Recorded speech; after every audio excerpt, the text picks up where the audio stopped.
I decided to review my own life, what I was taught at various stages. And first of all, I was taught about demons. That's where it started. Demons are fallen angels, that they're real, powerful, independent, etc.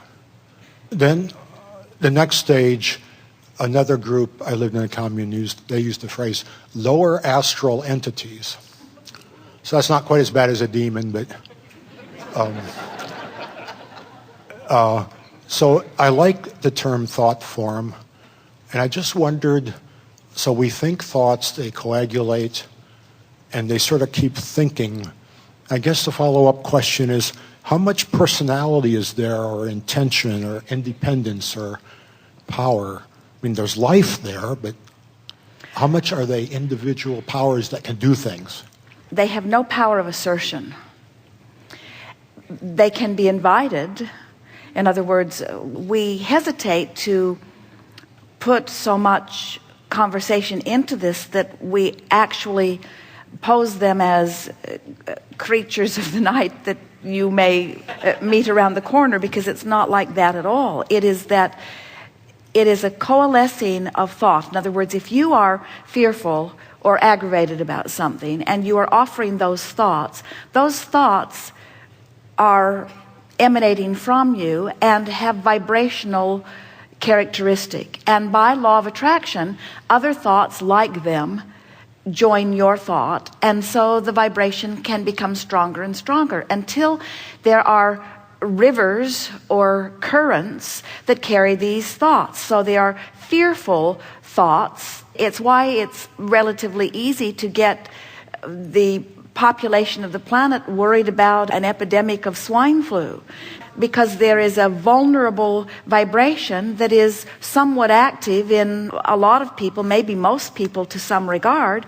So worldwide attention to something, therefore activated in many people at once, can get a stronger foothold. But this stream of the spin-off of man's conscious thought, that consciousness that exists, amounts to like a very small flea on the back of a very big dog in relationship to this vortex of well-being that is the result of what you all are living. In other words, it works like this, and we're happy that you have shined a light on it in a little stronger way for us here.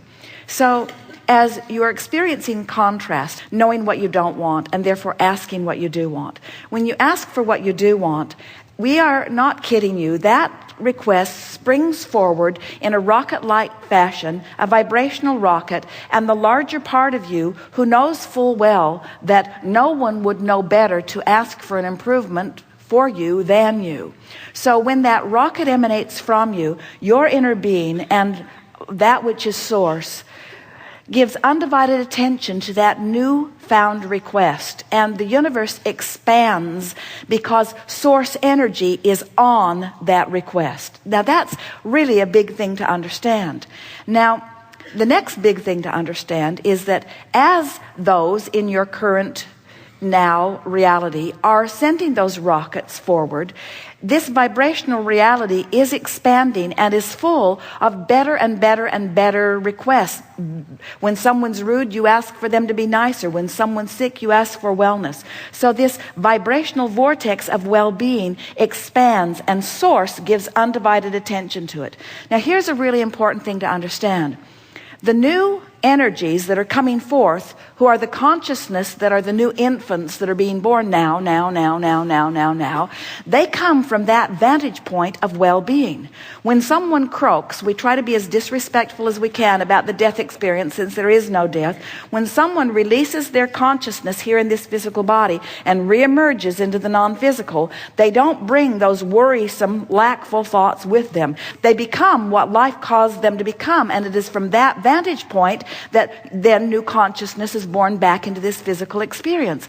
So as a result of that, feel the power of that. Millions of people, billions of people sifting through and asking for improvement, source holding the improvement, people are croaking and so forth, and new ones coming in are understanding the fresh, new, well-being perspectives. So now there's the other side of that. When you know what you don't want, you know what you do want. And we just explained to you what happens with the what you do want part. But there is something that happens with the you know what you don't want part too. It goes into the thought form bank in the sky. It doesn't matter what you call it. It remains in this physical realm, and it doesn't have anything close to the power because source isn't behind it. There's not a source of evil. There's just the spin-off of man's lackful thought. And so if you could stop watching television, it would peter out pretty quick. In other words, it really would. It would. If you weren't keeping it active with monuments and historical documents and all of that stuff where you keep reliving the negative past, then it would eventually just peter out. In other words, it peter out in the sense that proportionately speaking, it wouldn't amount to nearly as much as the thoughts of well-being that would predominate.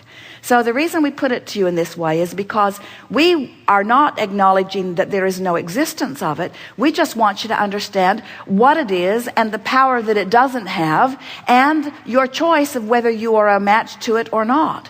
And so that's why we're saying to all of you who are so interested in finding the reality of things and trying to find the rightness of the reality and sorting out all of the components of life on the planet, we say, oh, what a big job you have, first of all, and what really a waste of time it is to try to sort it all out and put it into good piles and bad piles, when what you really want to do is let life cause you to expand and then do the only thing that is necessary or that you can do or that is of value to you or that will help you fulfill your reason for being, and that is line up with who life has caused you to become. Mind your own business and don't try to sort out all of that outside the vortex stuff. But we think it is important in the context of this conversation of demons and devils and all of that kind of stuff, is that the worst that can be out there is your lackful thought about things that are the opposite of what you want. And in combination, every lackful thought that has ever been thought,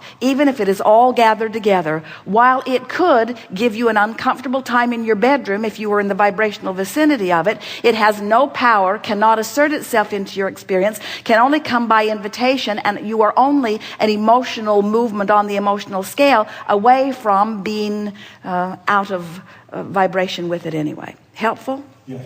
Devil and demons and all things of that nature are figments of man's imagination.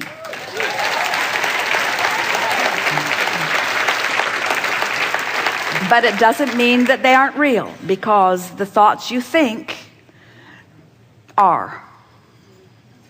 Okay, thank you. Enough? Enough. Really good. Thank you.